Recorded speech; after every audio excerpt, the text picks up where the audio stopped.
ইশরাক কইয়া বসলো বিরোধী দলের পতন ঘটবে। শুনেন, আমাদেরকে যদি হুমকি দেওয়া হয় তাহলে সম্মানিত বিরোধী দলের প্রতি সম্মান রেখেই বলছি, আপনারা যদি আমাদেরকে পতন করার হুমকি দেন তাহলে বিরোধী দলের অবস্থান থেকে আপনাদেরকে পতন ঘটানো হবে ইনশাআল্লাহ। শুনেছেন? পতন। একটা রাজনৈতিক দল যখন সরকারে নির্বাহী ক্ষমতা হারায়, সেটা যদি আন্দোলনের মাধ্যমে হয় সেটাকে বলা হয় পতন।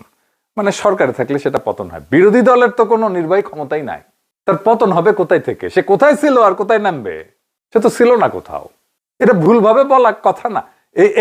এটা এমন না যে ভুলভাবে কইছে, এটা হইতেছে একটা মানসিকতা, মেন্টালিটি, ফ্যাসিস্ট মানসিকতা। যে মানসিকতা হাসিনার ছিল, বিরোধী দলকেও ধ্বংস করবে, নির্মূল করবে। ইশরাক কম বয়সী, ওই একই কথা মির্জা ফখরুল কইছে, জামাতে ইসলামকে নির্মূল করা হবে, পিছিয়ে আবার লাগিয়ে দিছে রাজনৈতিক ভাবে।